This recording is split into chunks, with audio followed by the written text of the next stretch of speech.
नमस्कार, प्रणाम।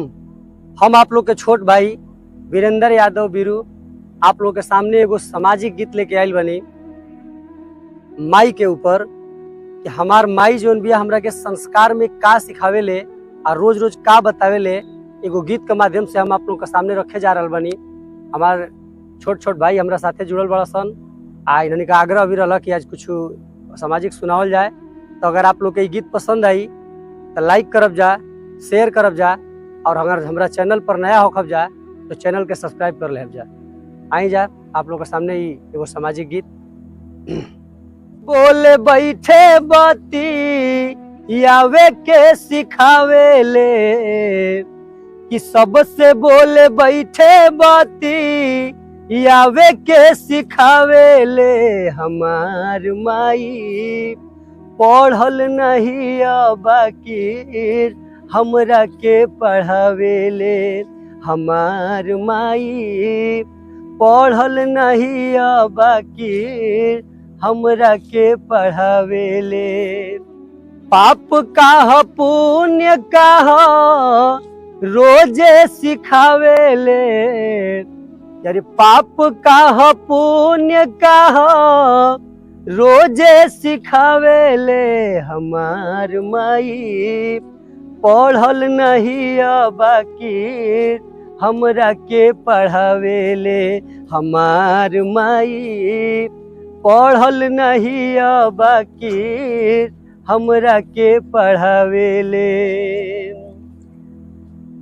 कि बदलल बजागावा के रीतिया रिवाज हो, हजे के देखऊ है बना ताटे रंगबाज हो। कि अरे बदलल बजागावा के रीतिया रिवाज हो, आज के देखऊ है बना ताटे रंगबाज हो। कि तू जनी बदलिहा हमके क्रिया धरावेले। अरे तू जनी बिगड़िहा हमके क्रिया धरावेले। हमार माई पढ़ल नहीं बाकी हमरा के पढ़ावेले। हमार माई पढ़ल नहीं बाकी हमरा के पढ़ावेले। अलगे बनई ह जग में आपन पहचान के, आ राह अपनई ह बाबू नेकिया ईमान के। कि अलगे बनई ह आपन जग में पहचान के, आ राह अपनई ह बचवा नेकिया ईमान के।